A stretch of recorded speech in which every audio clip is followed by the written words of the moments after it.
All right, folks, we're going to go ahead and get started tonight. And I want to welcome everyone to our March meeting. And I want to start with this little snapshot of one of the great events that we get to participate in every year. And that's the Ocelot Conservation Day that they have at the Gladys Porter Zoo. These are some of the photos. Don't let the photos mislead you. It was very busy. This is sort of at the end when we can finally stop and catch a breath. But the zoo let us know that over 5,000 people came by. And that's just a huge opportunity for us to share some of the information that we have, especially in this case, about our ocelots that happened in our backyard. So thanks to all the volunteers that went out there. By the end of the day, everybody was tired, but it was really worth it. But to see all these little kids walk away with their face painted as a ocelot or their little face mask and so forth. They had some really cool shirts. A lot of the shirts were sold out, so there's a lot of people walking around with an ocelot shirt, and that's great for the ocelot. So thank you so much for everybody that did that. For some of you that don't know about the Master Naturalist, sort of a brief overview, there's 46 chapters across the state. We're fortunate that we have 2 in the Rio Grande Valley that cover the 4 counties of our region. We have the South Texas border that's based out of Hidalgo County. We have our chapter that's based out of here out of Cameron County, and we do have members from both chapters. Together in 2022, we have roughly about 300 members. We have roughly about 230 active members. Combined, we put in something close to 27,000 hours of volunteer time. If we add a dollar figure to it, which Texas Parks and Wildlife adds about $30 per hour, we're talking about $800,000 worth of volunteer time that both chapters put in. And so that was 2022. It's an outstanding year. It's an outstanding amount of work that we all put into trying to preserve and conserve our natural environment. And as we know, 95 to 97% of it is already gone. So the little that we can do to try to preserve what's left becomes really important. I do want to highlight, given the topic for tonight, I do want to highlight a couple of projects.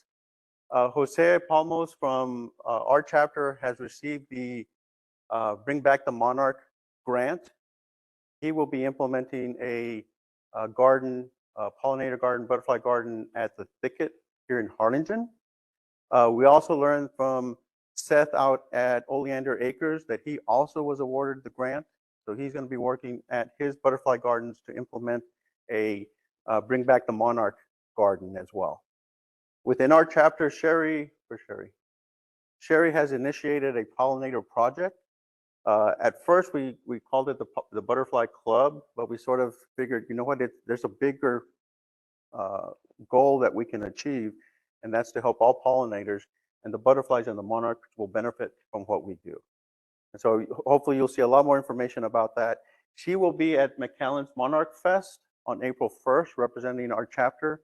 And so she'll try to engage the crowd that usually shows up there, 500, 600 people that come out there. An opportunity to reach the kids especially, but to let them know why the monarch is so special. And that's a great opportunity for us to be out there. So thank you to Sherry for being out there. And that leads us to tonight's presenter, because I know that you guys are not here to hear me talk. Sara is joining us from Mexico. She started the Beyond a Book organization, where it tries to sort of encourage the young to be explorers, to push the boundaries, to enjoy nature and love nature. If you haven't read her book, Bicycling with Butterflies, I can't highly recommend it any more than go get it. It is a really, really great story. You'll laugh, you'll cry, you'll be frustrated, you'll be happy, you'll be frustrated because of the problem that we as humans created, but then joyful that there's hope, that there is something that we can do. Sara has bicycled with the monarch migration, which seems incredible. If you read the book, it is incredible. Over 10,000 miles. She's bicycled over 80,000 miles, crisscrossing the United States. She's canoed down the Missouri River from its headwaters all the way down to the sea. She loves amphibians. But in the end, she wants to encourage the youth to really fall in love with the complexity and beauty of nature. And when it comes to the monarch, you can't pick a better animal or species to really appreciate.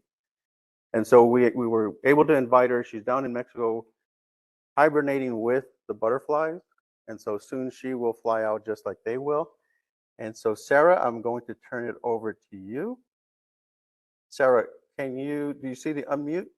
Oh, you were unmuted. Now you're muted again. Try it one more time.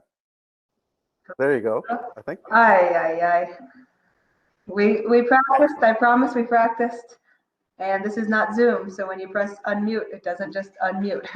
But that's kind of the way that I roll, is learn as you go. And I think that that's like a central message of my project and of my trip is I didn't know hardly anything about monarchs.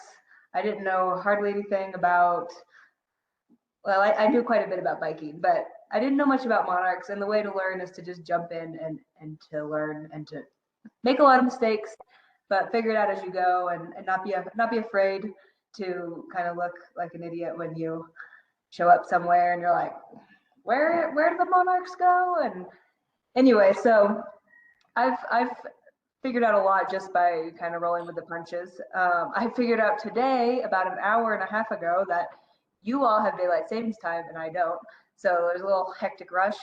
You got clean hair, but not dry hair. So apologize about that. But anyway, tonight I'm here to talk about monarchs and my bike tour, which I did back in 2017. And the point of my trip was to basically be a publicity stunt, to call to attention this incredible insect that does this incredible migration, and to kind of get people excited to go out there and help. But like I said, I didn't know a lot about monarchs. And so the first thing I have to tell you is I'm going to share my screen. And the first thing I'm going to have to tell you is going to be pretty depressing for most of you. And I apologize in advance. The first thing I have to tell you is that I love frogs more than I love monarch butterflies. Hold for applause. I can't see any of you, so someone speak up if something's not working. But anyway, I'm a amphibian biologist, and I study frogs mostly in California these days, and they're awesome. Like a quick little nerdy frog note, the frog in the top corner, wherever the top is for you all, that's a mountain yellowleg frog. Their tadpoles take 3 years to metamorphose. So they only can live in places in the high mountains of the Sierra Nevada mountains where there's permanent water, because if it dries up, their tadpoles wouldn't make it. So I love frogs. They're terrible traveling companions. The Yosemite toad I'm holding in my hand, it would take about maybe a week to walk across their entire range. To follow an individual Yosemite toad would be so boring. I mean, it would be an exercise in being zen, and I have a hard time sitting still. So that's not an option. Unlike the monarch butterfly. So the monarch butterfly is the perfect traveling companion, especially for a cyclist. What really made me decide to follow the monarch was I was actually biking through Mexico in 2013, and my friend and I wanted to go see the monarchs, and we looked up, where do the monarchs go? And we discovered, oh, they're 10,000 feet above sea level. We were in Tampico, which is at sea level, and it was like late March, and we decided it was not worth maybe seeing a few monarchs for the 10,000 foot climb. But in that little like moment of deciding, like, or being close to seeing them really kind of hooked me to want to come back. And I started doing a little more research, and I discovered that the migration, not an individual monarch, but like the migration as a whole, progresses about 60 miles a day.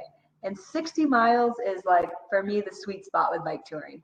It's far enough that you can get somewhere, but it's not so fast that you're like missing a lot of stuff or having to say no to opportunities. So 60 miles a day is perfect. And the other great reason that they're good traveling companions is they spread out. So their range is humongous depending on the time of year. And this is their range map, which is color coded by season. And so we have yellow is where they spend their summer months, green is spring, orange is fall, and then there's a few little blue dots. And for the sake of this presentation, I'm mostly going to be speaking about the monarchs that live in Mexico at this blue dot here. And this blue dot it straddles between two states, the state of Mexico and the state of Michoacan. And I'm currently in Michoacan, but the other day I walked to Mexico and the state of Mexico in about 2 hours. So we're very, very close. And when I decided to do my trip, I decided, well, I should probably start in Mexico. That sounds like a good place to start. And when I went there, you see what you see in the Nat Geo magazines and the documentaries is just millions of monarchs clustered together on the Oyamel fir trees. And it's quite a sight. And they're here pretty much because it's the perfect temperature. It's not too hot that they use a lot of their energy flying around, metabolizing their fat, but it's not too cold that they freeze to death. So they come here and they hover on this like very, very specific balance of temperatures and humidity. And then usually about in February, they start moving around and flying quite a bit. And it was in March, they start to leave typically.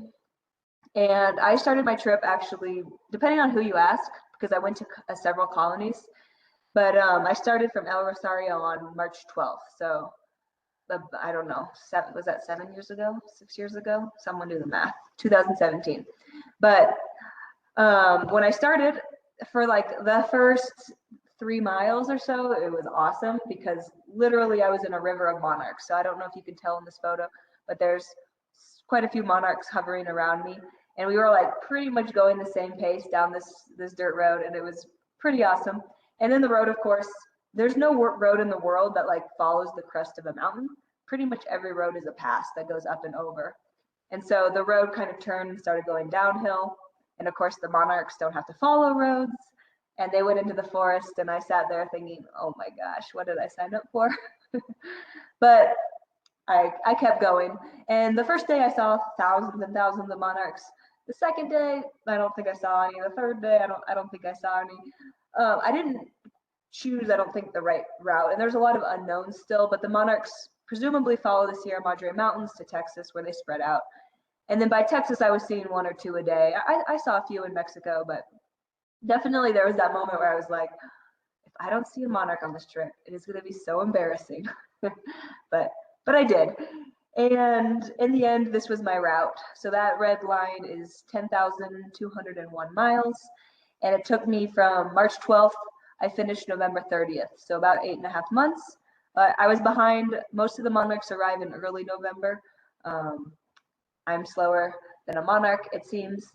But also I was doing presentations, and I was giving a lot of my time and energy to interviews and to, like I said, school presentations, mostly to schools, but also to nature centers and master gardener folks. So what you'll notice on this route is there's lots of wiggles, and pretty much every wiggle was because of an invitation.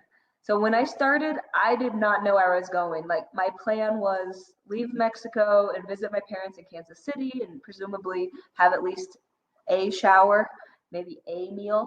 But other than that, I didn't have much of a plan. As I started biking and doing presentations and visiting monarch folks, word got out, and I started receiving all sorts of invitation. And I would try and say yes. I would try and say yes as much as possible, because that's how we get the word out, is by going where the energy is what I like to say. And so, me alone, I could go to a school, or I could maybe go to an event. But if I don't have people on the ground putting up flyers, contacting the media, literally in the case of a woman in Sioux City, knocking on the door of the NPR station because they wouldn't answer her emails.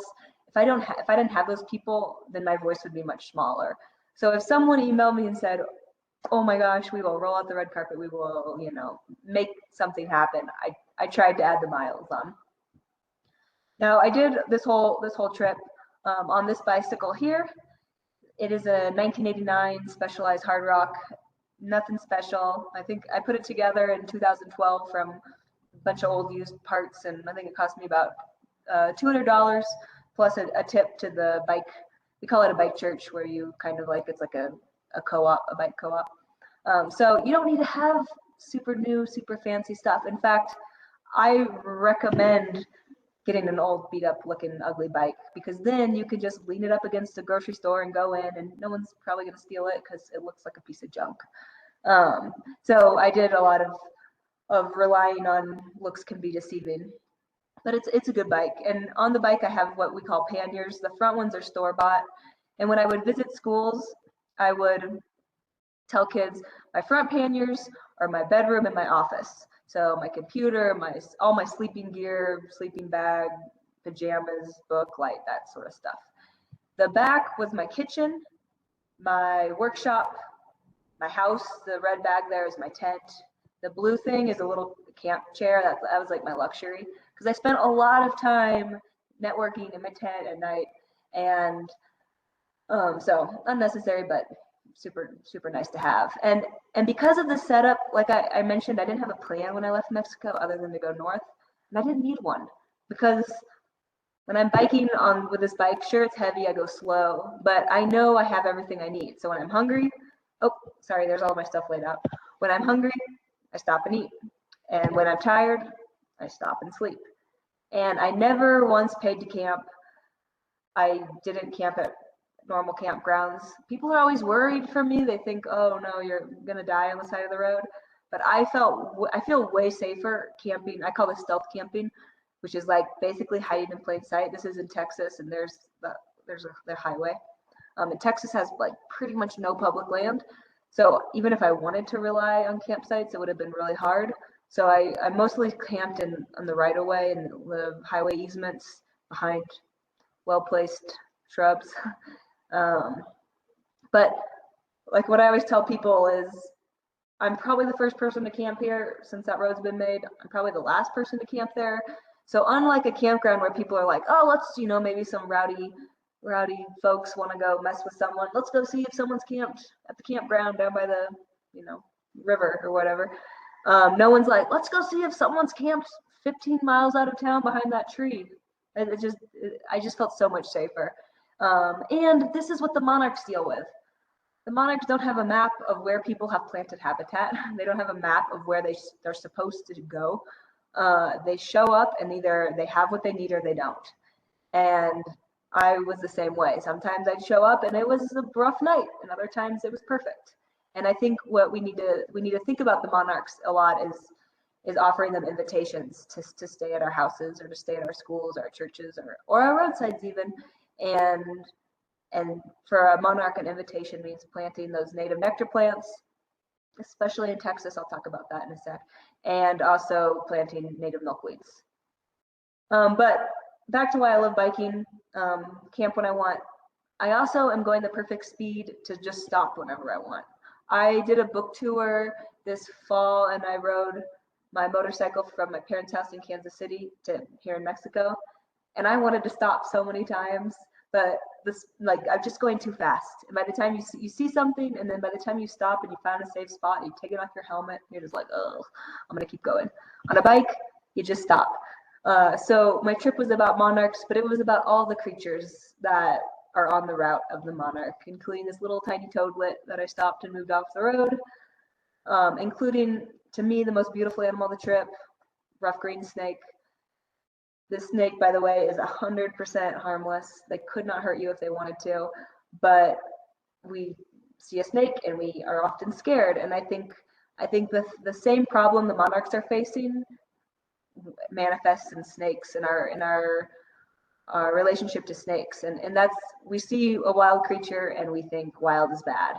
We see a wild yard and we think weedy. We see a wild roadside ditch and we think bad, scary, mow it, claim it. And I think we really need to rethink that relationship and to recognize that wild is beautiful and wild is important and wild deserves to be here.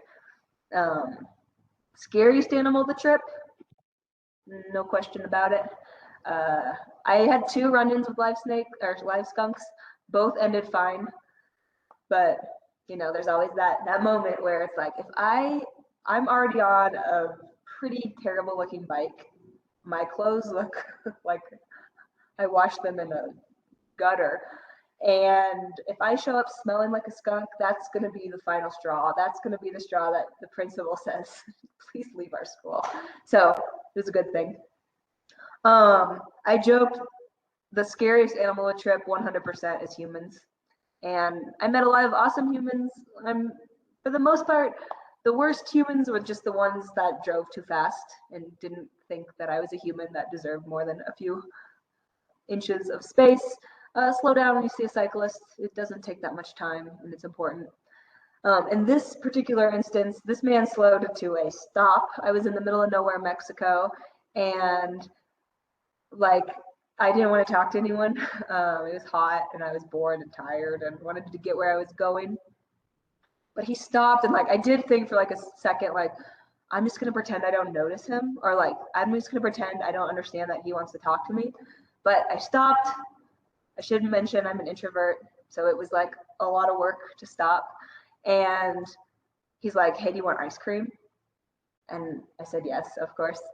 And this is like such a good example of what bike touring is all about. He would not have stopped me if I'd been in a car or an airplane, obviously, or even, I don't know, a bus. But because of my speed, because of my vulnerability, I think people want to help. And so I got a lot of roadside invitations. I also, like I mentioned, got a lot of less spontaneous invitations, and a lot of them included ice cream.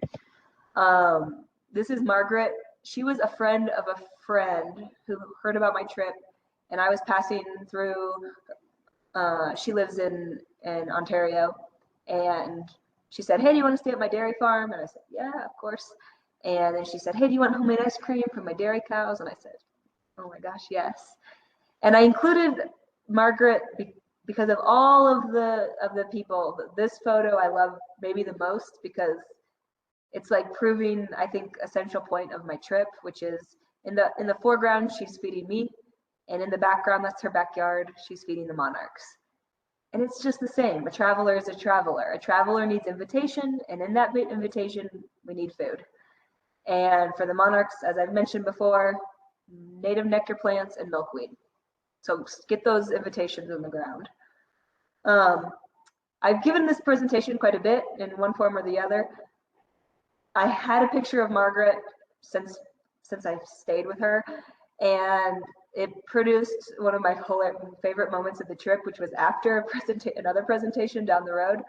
A woman came up to me in the US like nearly in tears because she thought I'd only gotten ice cream in Mexico and Canada and could not believe that no one in the US had given me ice cream. So ever since, I include this story of ice cream. And this was one of my favorite US ice cream stories.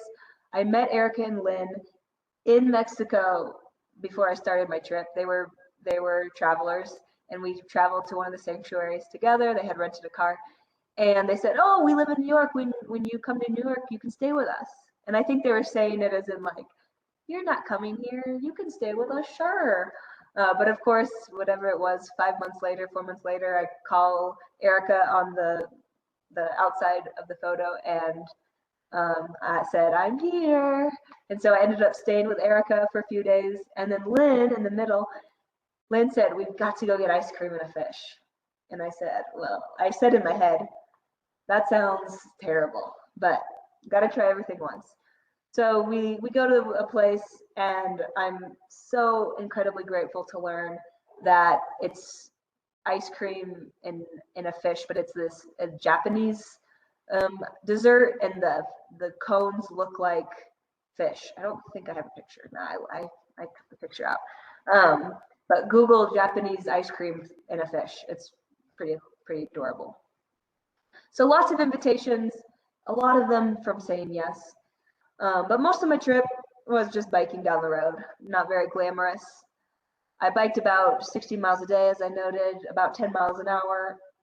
That gave me a lot of time to look for caterpillars and look for milkweed, which I'm assuming most folks in the audience know, but just in case, milkweed is the only food source of the monarch caterpillar. And there's about 70 species in North America, most of which are utilized by the monarchs. And I got very good at spotting them. And this photo is a photo of me jumping off my bicycle to go explore this ditch for the monarch, which you might have noticed. I'm going to zoom in. This is the same monarch. And what I actually noticed that caught my eye first was not the monarch caterpillar, but their frass. And frass is a fancy name to say insect poo. And this caterpillar was doing just the coolest thing ever, which was grabbing their frass and throwing it off the leaf. And the other really cool thing this caterpillar is doing is because milkweed gets its name from the fact that most milkweed species, not all, but most, if you tear the leaf, it produces a milky latex sap. And that sap is sticky and can actually glue shut the mouths of young caterpillars. And so young caterpillars will often chew like a trench in the leaf. It usually is a U shape. And then the sap will drain out and then they'll eat the center. So you'll get little holes of milkweed, which can alert you with a white kind of edging, and that can alert you that a caterpillar might be on your leaf. The other sign is all the leaves in this picture are going up except for the leaf that the caterpillar is on, and that's because the caterpillar chewed the vein, which stopped the flow of that milky latex, so they can eat with a little bit less of that toxic, sticky sap. So two incredible things are happening here, and I'm just going to back up. This is happening 1.5 feet from the side of the road. And when we often think about monarch conservation, a lot of people say, oh, let's get milkweed in the national parks. Let's get them at the national wildlife refuges. And that's great. But like I mentioned, Texas has like barely any public land. We just don't have enough public land to rely on those islands to be the only refuge for monarchs. And a great refuge is going to be these roadside habitats. But they're only great refuges as if we manage them for the monarchs, which means I'm gonna zoom across one. We can't mow them at the wrong time of year. And I spent thousands of hours getting more and more angry that we were taking the last little remnant of land that we haven't paved or we haven't poisoned or we haven't built on, and we were mowing it in the midsummer when all of the milkweeds had little tiny eggs on them, or big fat caterpillars that were about to survive, about to be able to continue the migration south. And I was so mad. Like half of my trip was about being mad. And when Robert introduced me, he mentioned finding that balance of hope and anger. And I truly believe we have to have that balance. If we are not angry, we are not looking, we're not noticing, we're doing a disservice to the monarchs. We've got to be angry, but we also have to have hope. So my anger, man, it would fester, and I'd show up somewhere and they would expect me to be like, yay, monarchs. And I'd be like, ah. I just spent hours biking through the monarch's home, monarch's land, and haven't seen a single milkweed, haven't seen a single monarch because we've stolen it. We've taken it. And I guarantee every step that you all have taken today, every step I've taken too, was the monarch's land. And what it comes down to is sharing. And it's just unacceptable to have these huge yards where we're not sharing. It's unacceptable. And same with these fields. It's unacceptable to have monoculture farms where we spray and we don't allow milkweed to grow. It's unacceptable. We have to share. And if sharing starts with just putting one milkweed in the corner of your yard, that's a start. But it's going to take more than that. Because, well, here's a graph. The monarch migration is in danger of extinction. And you'll see this is a graph of the size of the overwintering colony over the past few decades. The bigger the bar, the taller the bar, the more monarchs there were.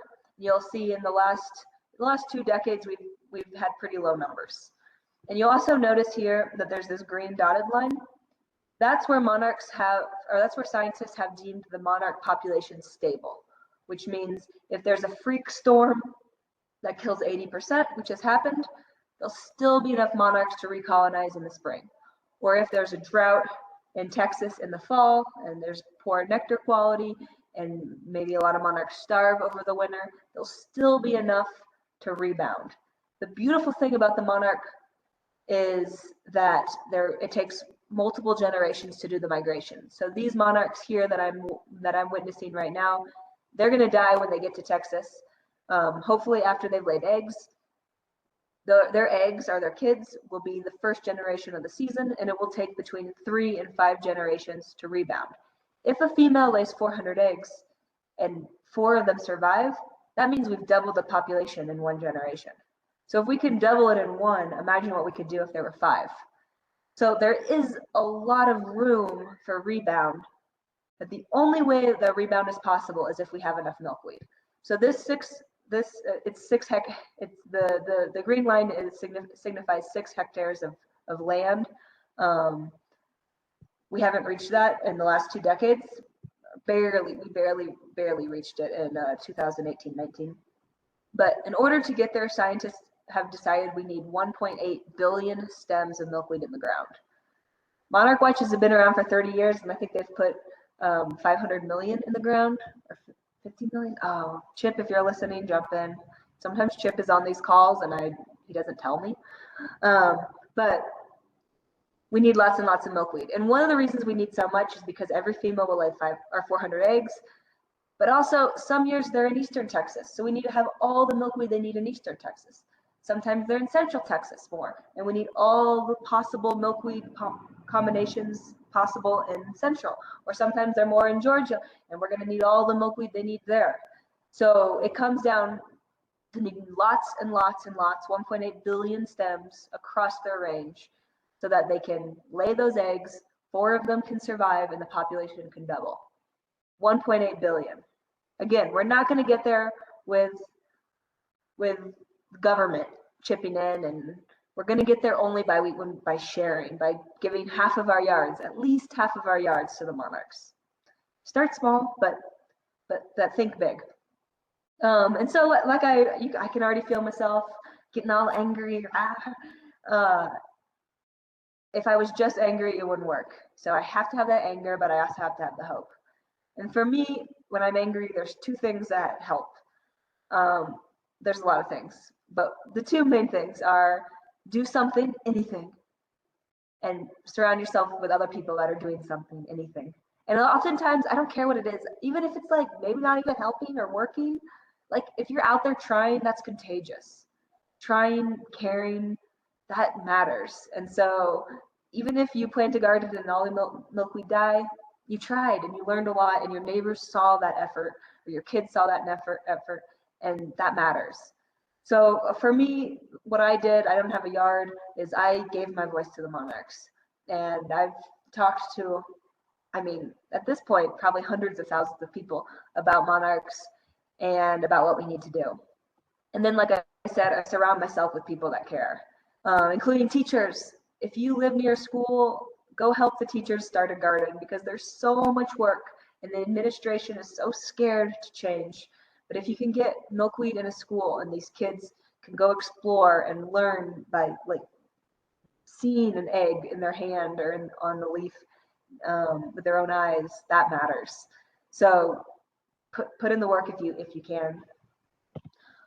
Scientists. I met so many scientists this year. This is Chip with a monarch on his head, celebrating the 30th anniversary of Monarch Watch. He's the director. He just, they're interviewing now to replace him, which he deserves the break. I think he's 81, I think, at this point, and still going strong. But we need scientists out there, and we need, this picture I think illustrates something that I couldn't quite articulate at the time, but is something like I've heard too much of, is that people will say, oh, the kids give me hope for the future. And it's like, no.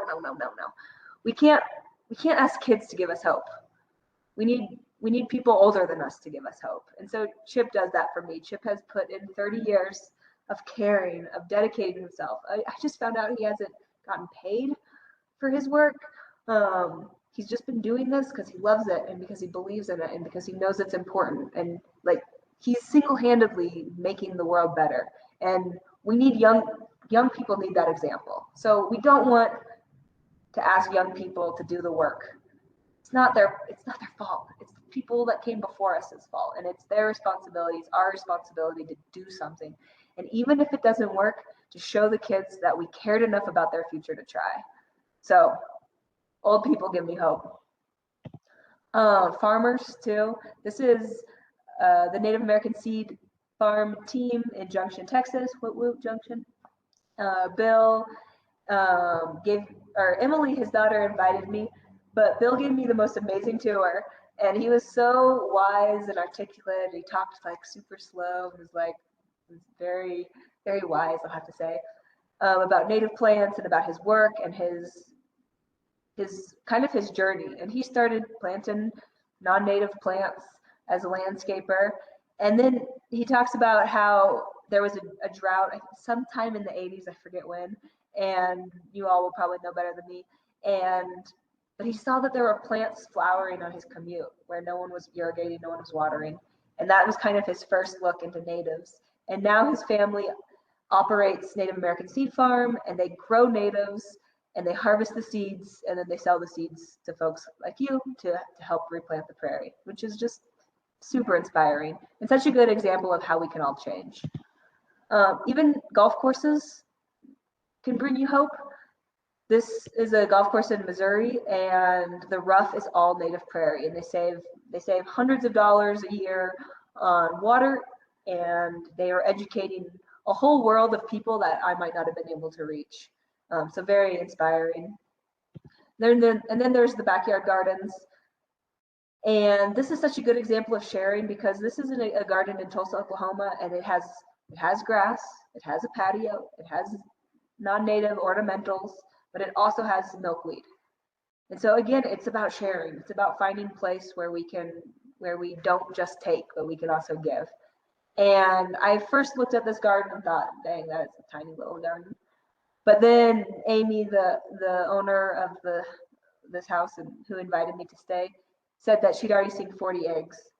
So if even just a couple of those eggs survive, that matters. That might be the difference between you all seeing a monarch in the fall when they're returning or not, or maybe a school in Kansas seeing a monarch or not. So every milkweed matters, and we need 1.8 of them, 1.8 billion.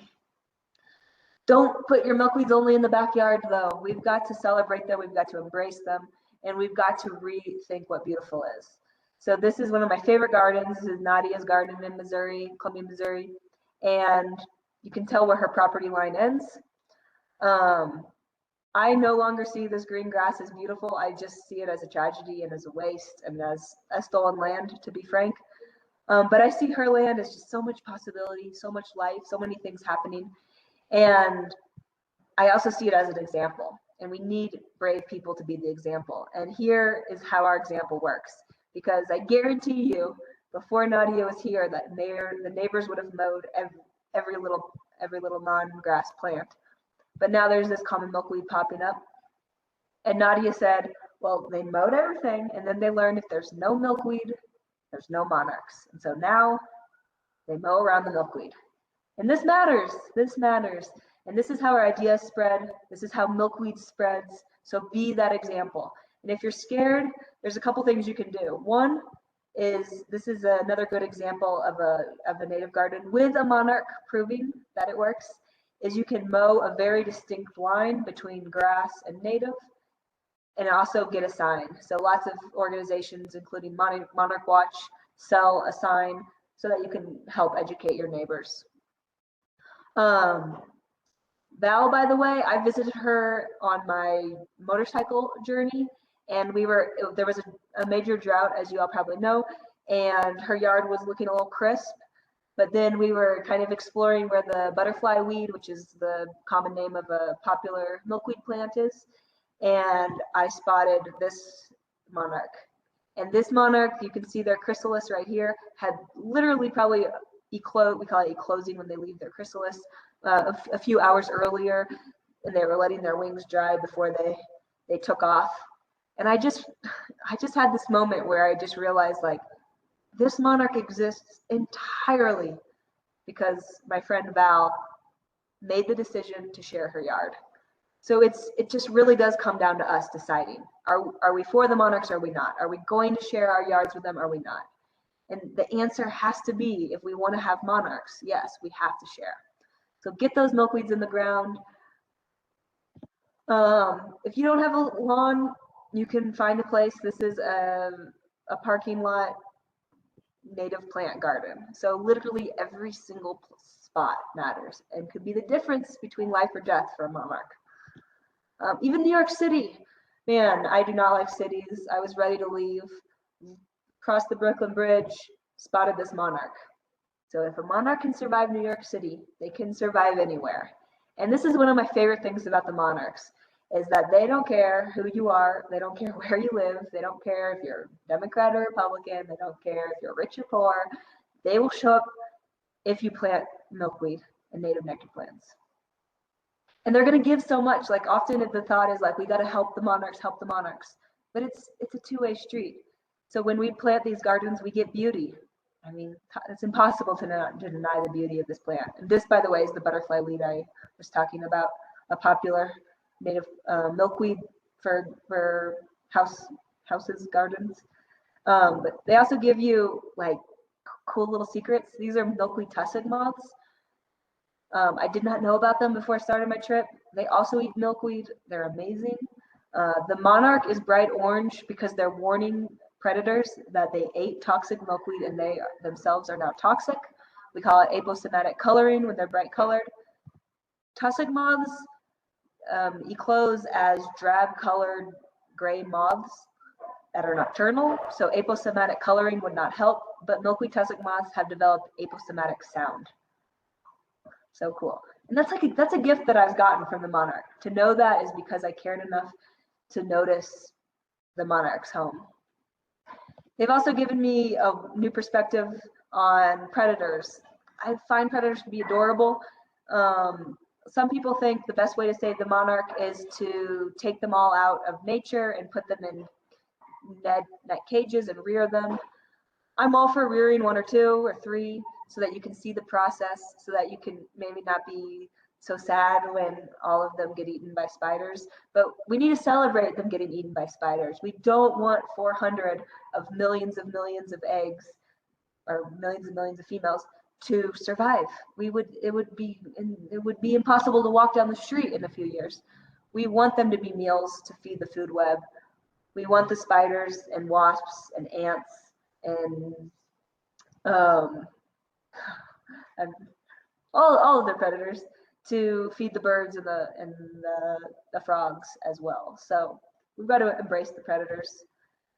And speaking of frogs, this is a common milkweed that I was looking for eggs, and I found this little tiny froglet. And that's one of my favorite gifts that the monarchs have given me, is a reminder that even though I love frogs the most, when I'm protecting frogs, I'm protecting the monarchs. So if you don't like monarchs, that's okay. You can tell me, I won't even be mad. Pick the animal, pick the plant that brings you joy, and then go give them your time and your energy and your money and your vote, especially. And you'll be helping the monarchs, even if you don't want to. And I think helping the monarchs also gives us friendships. This is my friend Brianda. Brianda, I'm actually training right now. She very brave. She rode on the back of a motorcycle today, and we went and paid a bunch of women for a project I'll talk about in a moment. But she was my guide when I first met the monarchs, and she invited me to her house. And she's actually married now and doesn't live at the house, but I have been living at this house since October, and you can see my bike in the background. And I know her, and I live at this house in Mexico entirely because I said yes to the monarchs. So think of all the friendships you have because you're putting in time caring about someone besides you and humans. And I think that's a valuable reminder to help us keep going when it feels hard. And the monarchs, the last thing I want to say is, let me look at my time. Yeah, I want to leave some time for questions. Is that the monarchs give me, of all the things that give me hope, it's the lesson that the monarchs have taught me. And that is, in this picture, you'll notice this is what the monarchs look like when they're clustered in the winter. And it takes about 10 monarchs to equal the weight of a dime, but there'll be times when there'll be so many monarchs on a branch that their collective weight will break the branch. And this is not a branch, this is a small little tree. And it is small, but it's still a tree.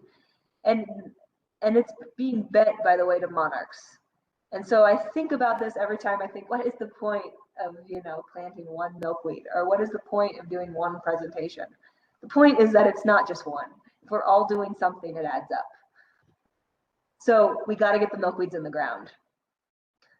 Full disclosure, this milkweed, purple milkweed, my first milkweed I ever planted, died, is long since died. But I learned a lot. So don't be scared, don't be discouraged. I recommend starting small. And I think the best piece of advice I ever got about native planting is that the first year they sleep, the second year they creep, and the third year they leap. So it's a slow process. And so what I recommend is put a handful of plants in of different species. They'll decide who wants to live and who doesn't like your spot via the sun or the water or the ground. I can't think of the word. But plant some, see what works, keep going, keep learning, share what you learned with your neighbors and your friends, and every year add more, because native plants spend a lot of the bulk of their time the first few years developing their underground growth so they can persist even if there's a drought, even if there's a cold snap, even if there's a predator that comes or a herbivore that comes along and eats them. They'll have that underground structure built so that they can bounce back. So a lot of the work you'll see in the first few years will be underground, and you'll think, oh, nothing's happening. But remember, sleep, creep, and then leap. So that's one of my thoughts. And in a second here, we can dive into more of how to, if people are interested. But I guess the last thing I have one more thing I want to say, and that is about my project. I forgot a cool transition, which is, if you plant them, the real adventures will come to you. The monarchs are the real adventures. Like, how many animals are there out there where you don't have to travel anywhere to see them? Like, you literally just have to plant some plants in your yard and then like go sit with a cup of coffee, and like these monarchs in Mexico will come to you. And they'll lead you on adventures. And that's what I want to talk about next, which is the adventure I'm on now, which, let's see if I can get this video to play. The monarchs stream in February and March, which is when they fly down the mountain in search of water. Oops, let's see if I can get this to work. So you'll see like thousands and thousands of monarchs, and they're all often going in the same direction. In the mornings, they'll fly down the mountain, and then in the afternoons, they'll fly back up the mountain. And no one's ever studied this behavior. People have referenced this behavior in papers, and often they say it's to get water. But in the last 5 years of noticing being here, I've said no, it's got to be more than that. Because if it was about getting water, they wouldn't fly 8 kilometers away. They would stop at the water that was 60 feet away. So I enlisted the help of some women living around El Rosario monarch colony. And in 2020, I did my first study, or preliminary study, and I had 10 women count the monarchs that stream by their house at 10 a.m., 1 p.m., and 4 p.m. And from that, I learned quite a bit. And this year I came back to do it again. And this year I doubled the participation to 20 women. I pay each of them 10 pesos or 50 cents per 5-minute count. And here, this woman, Lisbeth, is measuring the wind speed with a piece of tent that I cut up. I don't know if you could see her daughter holding a piece of bread on her head so the dog doesn't eat it. Anyway, adorable. And then this woman here, Guadalupe, is using one of the watches that I brought to do 1 minute counts. And it's been really, really, really awesome. This is Albertina, and I just paid her today.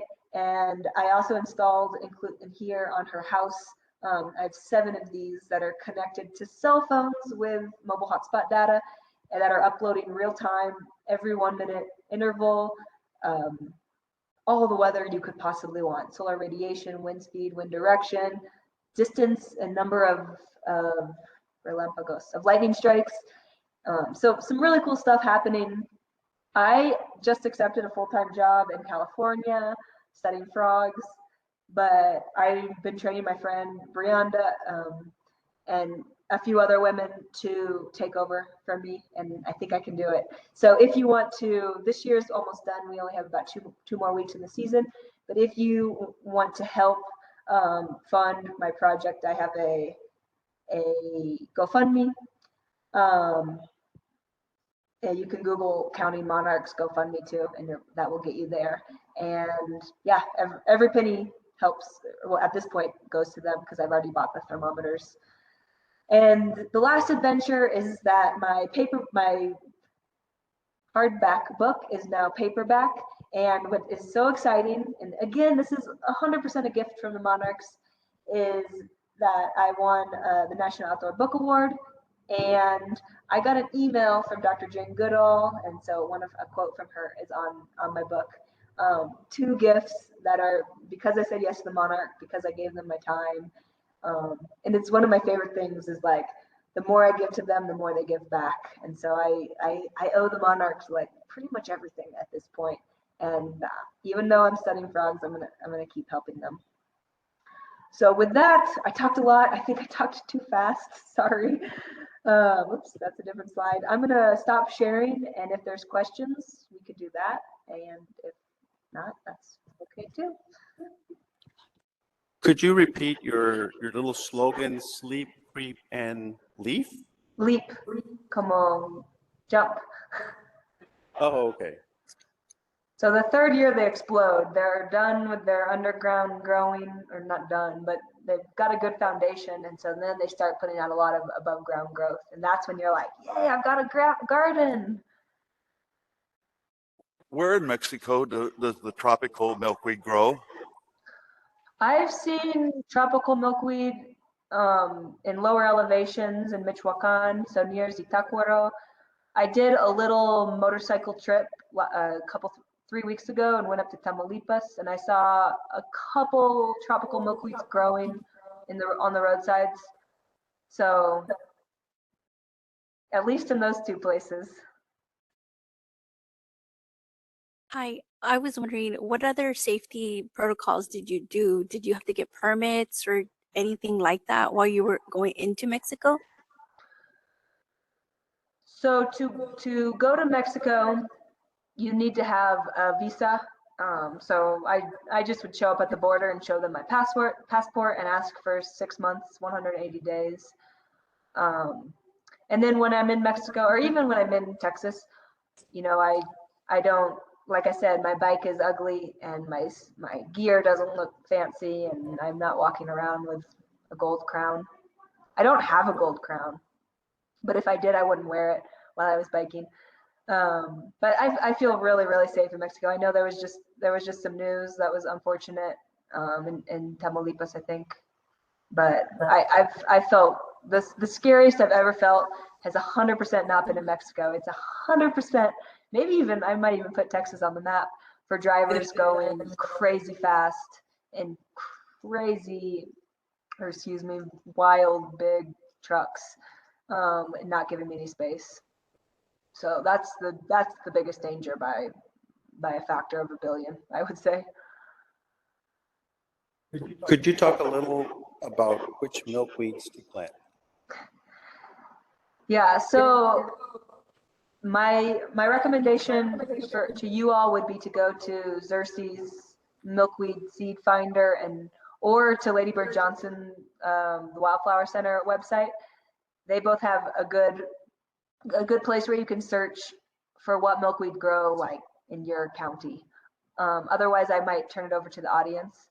There is, I know like antelope horn grows in northern or in southern Texas. There are some that are easier to grow than others, like antelope horn, I've heard is really hard to grow. They're a disturbance species.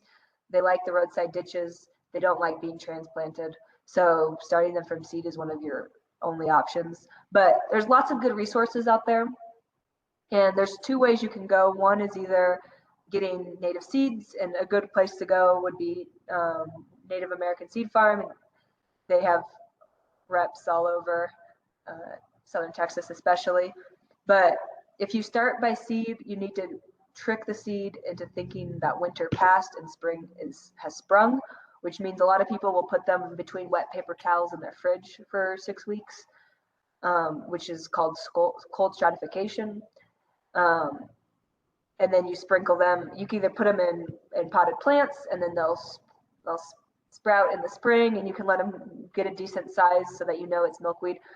My dad didn't do this. He put the seeds in the ground in the backyard, and then he'd send me blurry pictures of 1-inch sprouts and ask me, is this milkweed? And I'd say, maybe.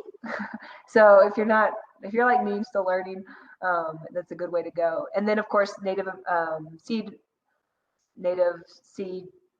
sales, or they'll sell starts, which is a good place to start if you're learning, and it's a little